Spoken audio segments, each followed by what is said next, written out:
kita udah masuk ranah konsumen. Nah, mungkin banyak ya sekarang yang bingung gitu ya, yang bingung kalau misalnya ini tuh kita harus ngadu kemana? Kalau misalnya saya gagal payment di mobile banking, itu saya harus ngadu kemana gitu. Terus juga terkait dengan ya misalnya saya itu minjem di pinjaman online, itu kita harus ngadu kemana? Nah itu apa yang harus dilakukan si konsumen pertama kali? Pertama, terus membedakannya gimana gitu? Oh ya, oke. Gini aja, gampangnya kalau untuk konsumen yang dia misal gagal transfer, lalu yang dia terkait pinjol, pertama dia gagal transfer itu kan terkait sistem pembayaran. Jadi sebenarnya ya silakan aja ngadu ke banknya dulu gitu. Misal lu pakai bank A, lu transfer ke bank B. Tapi kalau lu udah transfer, uang yang nggak masuk, tapi saldonya terdebit, berkurang, berarti kan ada masalah, ada gangguan sistem uangnya, kenapa bisa nggak masuk. Nah itu silakan adukan dulu ke bank tempat kita transfer, jangan kita ke bank penerimanya. Karena bank penerimanya itu pasif biasanya. Dia kalau kita telepon atau kita hubungin pasti akan normatif aja, dibilang baik karena kami pasif, silakan Bapak atau Ibu untuk menghubungi bank A tadi, tempat kita transfer uang tadi gitu. Karena kan mereka penerima, makanya nanti kalau misalnya nanti dari dua belah pihak bank itu nggak ada yang tahu duitnya kemana, nggak ada penyelesaian, baru ngadunya ke Bank Indonesia. Jangan ke OJK, karena kan terkait sistem pembayaran. Karena ke OJK juga bisa-bisa aja akan ditindaklanjutin, tapi akan lebih cocok sebenarnya ke Bank Indonesia gitu. Ke bicara 131 ya? Ya. Nah, itu yang pertama ya. Kalau misalnya memang nggak selesai gimana, Jat? Kalau nggak selesai tuh nasabah sekarang bisa dari dulu juga sebenarnya udah dapat melaporkan pengaduannya yang terkait sengketa ya. Misalnya ada sengketanya gitu, nasabah itu bisa ke LAPS, Lembaga Alternatif Penyelesaian Sengketa. Jadi kalau dirunut ya alurnya itu baiknya adalah nasabah ngadu dulu ke bank. Nah itu diproses tuh, ada SLA-nya. Ada SLA segala macam kan. Ya anggaplah SLA-nya atau penyelesaiannya itu 10 hari kerja. Nah kalau misalnya dalam jangka waktu 10 hari kerja pengajuannya udah selesai, udah ditindaklanjutin oleh bank, nasabahnya nggak setuju sama penyelesaian yang kita kasih, nah itu nasabah kita kasih, dia bisa memberikan tanggapan balik ke bank. Oke, jadi tanggapan lagi, bank kasih tanggapan lagi nih jadinya kan, bank akan jawab lagi. Nasabah masih nggak setuju, ya silakan nasabah dapat mengadukan ke LAPS, Alternatif Penyelesaian Sengketa. Nanti mengadunya kemana, teman-teman bisa cek di websitenya LAPS, itu bisa ada kanal pengaduannya. Nah itu nasabah sebenarnya terbuka sih, mau ke LAPS, mau ke dalam pengadilan, luar pengadilan silakan. Selagi pengaduannya yang memang valid gitu, memang punya bukti, dan juga jelas gitu ya. Bener gitu. Nah kalau gini Jod, maksudnya kan tadi ya terkait sistem pembayaran kan ke BI, terus yang terkait industri jasa keuangan yang memang lending. Nah gampangnya lah, kalau misalnya yang letter itu ke OJK, tapi yang pay itu ke BI kan gitu ya. Benar. Nah, kalau tadi misalnya nggak puas sama penyelesaian di industri, itu bisa nggak ngadu ke regulator? Bisa. Ya itu OJK tuh punya channel sendiri 157 atau dia punya APPK OJK namanya, aplikasi portal perlindungan konsumen. Itu nasabah sebenarnya bisa langsung ngadu ke situ dengan ya kayak nggak tahu ya prosesnya, mungkin mereka harus registrasi dulu. Siapin bukti, nanti divalidasi harusnya oleh OJK, nanti OJK akan meneruskan pengaduannya ke penyelenggara terkait, ke bank terkait. Misal pengaduannya ini masalah di bank A, nah, nanti OJK akan otomatis ngirim notifikasi ke bank A, ini ada pengaduan loh, pengaduan dari Kenji misalnya terkait pay letter, mau untuk tindak-lanjuti. Ya karena itu masuknya ke OJK, kita tindak lanjuti sesuai dengan SLA-nya OJK 10 hari kerja. Kalau Bank Indonesia, ya biasanya sih nasabah-nasabah yang memang dia sudah melakukan pengaduan ke banknya, tapi mantok gitu, nggak ada penyelesaian segala macam. Akhirnya mereka ngadu ke Bank Indonesia. Kalau di Bank Indonesia, biasanya nih ada konsultasi dulu prosesnya. Konsultasi itu modelnya dia fasilitasi gitu ya? Iya, konsultasi dulu. Jadi Bank Indonesia nanti dia akan bikin surat ke penyelenggara bahwa ini ada pengaduan ini seperti apa, minta penjelasan lebih lanjut ke banknya. Sama kita kirim surat ke konsumen buat dikasih tahu, ini pengaduannya sudah kita tindak lanjutin, mau untuk dapat segera menunggu, intinya gitulah. Oke. Nanti kalau misalnya dari itu nggak setuju, nasabah mau minta difasilitasi ya baru masuk ke proses fasilitasi. Jadi ketemu antara penyelenggara dan nasabah dengan prosesnya internalnya gitu. Oke. Nah, berarti ini mencerahkan teman-teman nih di sini. Jadi mungkin pertanyaan ini mungkin yang ditanya-tanyain sama orang banyak ya. Setelah industri itu dapat surat dari regulator itu tindak lanjutnya kayak apa itu? Nih ya, regulator kasih surat kecil aja yang menurut mereka mungkin simple, itu bank industri tindak lanjutinya pontang-panting. Anggapnya serius banget, benar-benar nggak sampai dibikin meeting dengan kadif-kadif terkait, bahkan pernah sampai dibikin meeting dengan direksi-direksi terkait. Seserius itu industri menerima surat dari regulasi dan dari regulator, baik BI maupun OJK. Jadi kalau mungkin iya namanya juga nggak ada yang sempurna ya, karena mungkin ada beberapa nasabah yang merasa tidak dilayani, tapi ada beberapa nasabah yang merasakan pelayanan banknya sudah cukup ya. Ya industri juga nggak sempurna gitu. Kita masih juga terus dalam tahap penyesuaian, apalagi semuanya terus berkembang. Kasus kejahatan berkembang, lalu juga produk-produk makin banyak bersaing. Jadi siapa yang harus menyampaikan dan memberikan keuntungan lebih banyak ke nasabah itu dengan berbagai macam cara, dengan mematuhi aspek-aspek perlindungan konsumen. Jadi ketika ada hal-hal yang dirasa oleh regulator ini bank melanggar, regulator kirim surat, itu kita bukan main nanggepinnya. Industri pasti langsung eskalasi, cari penyelesaian, kita kirim jawaban biasanya ke regulator. Itu jadi menandakan bahwa memang konsumen itu dilindungi gitu ya. Banget. Makanya teman-teman itu menggunakan produk jasa pembayaran, produk keuangan itu yang memang resmi. Bener, pasti resmi ya. Pastikan resmi yang terdaftar di di OJK yang perbankan dan lain-lainnya, dan Bank Indonesia itu yang terkait dengan sistem pembayaran. Jadi harus diingat kalau yang pay itu BI ya gitu ya, yang regulatornya. Kalau yang letter itu biasanya OJK gitu. Iya, dan kalau terkait APMK, alat pembayaran menggunakan kartu, itu Bank Indonesia larinya. Itu APMK gitu ya, kartu kredit, kartu debit dan lain-lainnya itu Bank Indonesia. Karena memang produknya turunannya ini sistem pembayaran ya. Iya, Kris juga kan? Kris juga. Nah, tadi jadi ada tiga ya. Ada tiga. Yang pertama kalau misal memang punya masalah itu silakan diadukan ke perbankannya atau penyelenggaranya dulu. Yang kedua kalau misalnya nggak puas bisa tuh kita minta fasilitasi atau memang konsultasi ke regulator ya, BI atau OJK. Nah, yang terakhir kalau misalnya memang nggak puas, sangat nggak puas dan mungkin ya masalahnya memang berat, ada lembaga alternatif penyelesaian sengketa, ala PSSJK namanya. Nah itu mungkin bisa, itu lembaga independen ya? Independen, diawasi oleh OJK juga. Oke, nah itu lembaga yang memang ya yang berwenang lah. Betul. Jadi turunan apa namanya? Kalau BI kan ada fasilitasi. Nah kalau OJK dia lebih membentuk ke apa namanya lembaganya. Jadi nanti lembaga-lembaganya itu diisi oleh orang-orang perbankan yang nanti apa namanya? Yang emang udah pengalaman. Nah yang akan menindaklanjuti pengaduan-pengaduan yang sifatnya sengketa. Oke.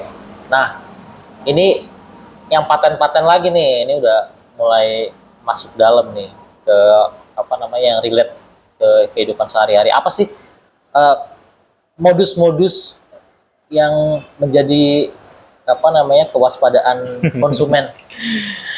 Yang harus diwaspadai konsumen ya. Sebenarnya yang akan kita sampaikan ini semuanya udah normatif banget, ada di mana-mana. Cuman memang cuman itu yang bisa kita lakukan, yang kita informasikan ke nasabah. Mulai dari social engineering, itu masih banyak orang yang percaya dengan fraudster, penipu. Kayaknya namanya juga social engineering, dia mempengaruhi kita secara sosial, entah bikin kita senang banget, entah bikin kita panik banget, atau bikin kita penasaran banget gitu kan. Kurang lebihnya kayak gitu social engineering. Lu bikin panik nih, Bapak Ibu ini ada penggunaan kartu kredit yang apa namanya yang mencurigakan. Mohon untuk dapat informasikan lebih lanjut. Dia minta nomor kartu. Sorry, ada suara motor. Gak apa-apa.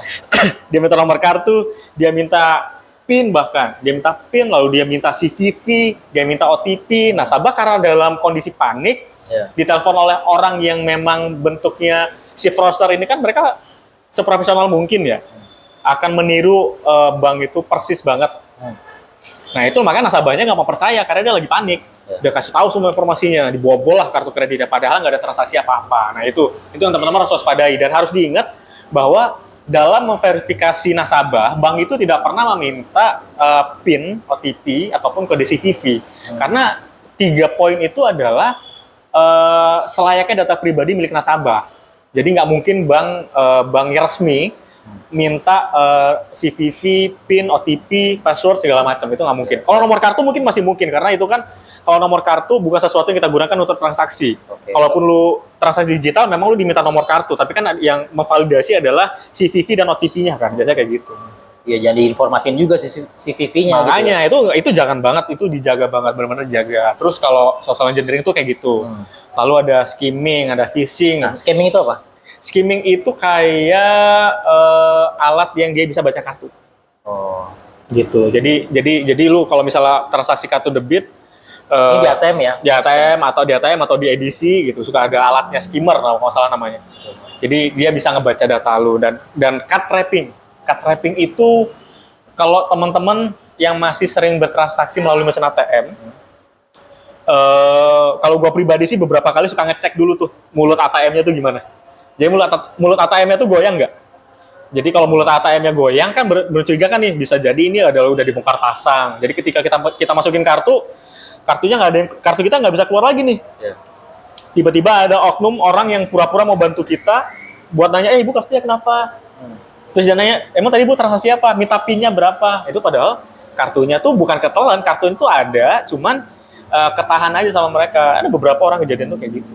Jadi si fraudster ini mendapatkan data informasi nasabah pribadi kayak PIN, apalagi kalau di ATM kan PIN yang paling penting ya.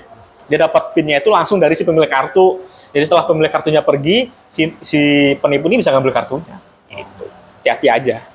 Nah, soceng, skimming, terus card trapping. Terus apa lagi, Jod? Ya biasa link.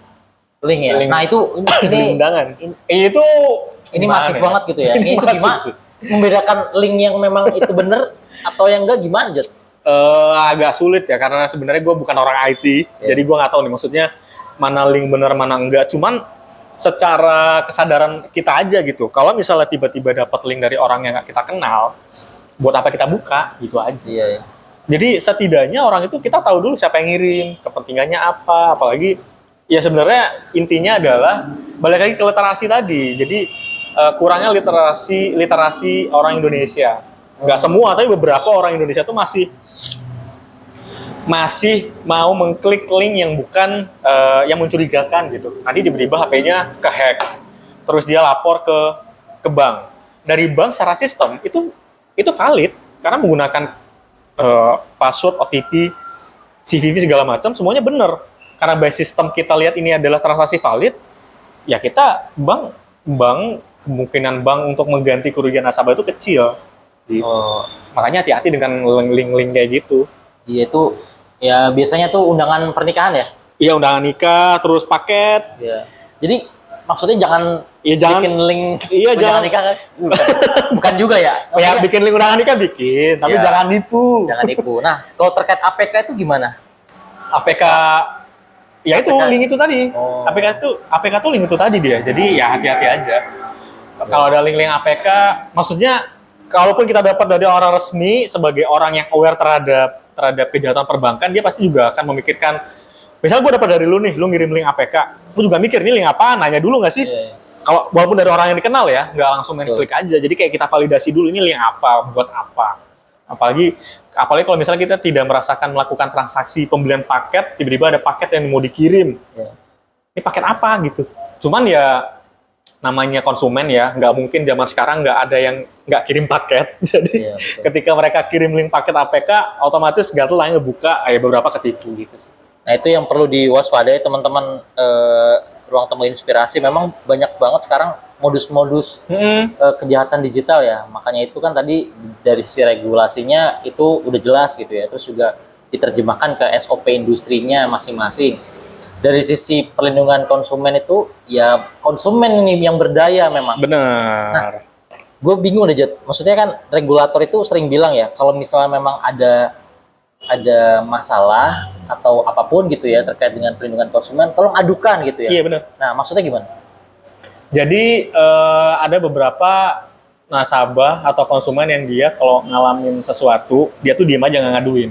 Oh. Kayak misal dia ketipu, eh, apa namanya, ketipu, terus dia kayak ya udahlah, gua ketipu, gua nggak mau ngadu kemana-mana gitu. Jadi ya harusnya nasabah tuh aduin pengaduannya supaya kita tempat regulator, perbankan, industri itu tahu isu apa yang saat ini banyak terjadi di nasabah gitu. Karena kan nasabah kita kan banyak nih. Indonesia kan gede. Kita ngomongin negara kita kan gede. Nasabah kita banyak. Terus bank, industri juga bukannya tempat yang secanggih dan apa namanya Kita tak bisa tahu semua kan nggak benar, mungkin. kita nggak mungkin bisa tahu semuanya. Jadi makanya kita tuh juga terbantu dengan nasabah yang dia misalnya mengadukan masalah-masalah kecil yang dialamin. Kayak misal kartu nyangkut. Kalau nggak ada nasabah yang ngadu, gimana mau tahu ada kartu nyangkut? Betul. Gitu kan. Gitu makanya pahami, kenali, adukan. Ya itu peka ya. Peka. Artinya ya gitu. Jadi konsumen yang berdaya itu maksudnya gitu. Apabila memang kita terjadi sesuatu, kita adukan. Benar, jadi jangan ngerasa bank itu lebih gede daripada konsumen. Enggak, karena secara prinsip jadi secara prinsip itu ada kesetaraan dan perilaku yang adil. Jadi kita tuh sebenarnya harus setara nih. Bank dan nasabah itu sebenarnya tingkatnya sama. Ya walaupun nasabah mungkin ngeliat ini adalah perusahaan. Kalaupun dibawa ke ranah hukum, kemungkinan besar bank kemana? Ya enggak juga gitu.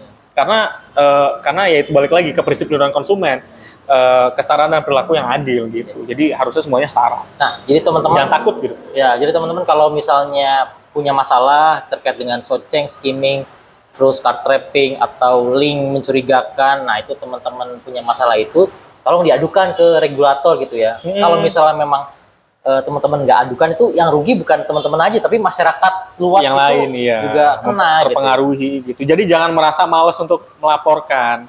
Karena mungkin malas mereka mikirnya karena ini kali ya, akan banyak ditanya oleh si customer service-nya.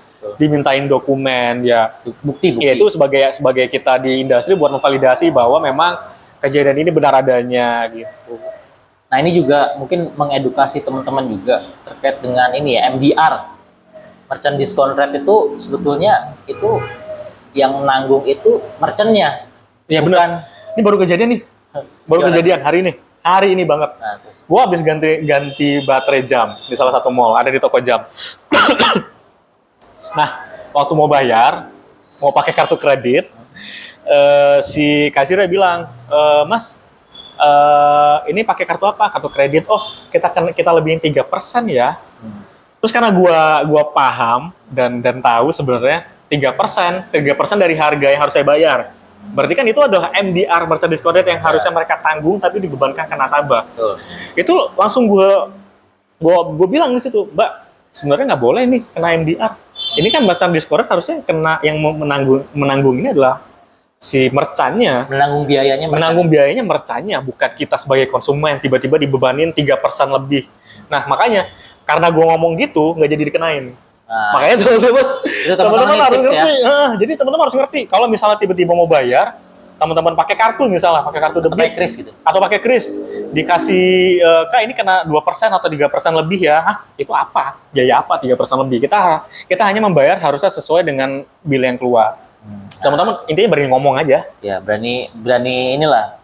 Karena kalau misalnya konsekuensinya, kalau misalnya teman-teman adukan tadi, itu akan dicopot tuh merchantnya. Ya, ke bank dimaksud itu ya akan ditegur dulu. Kalau misalnya masih bandel juga akan dicabut. Benar.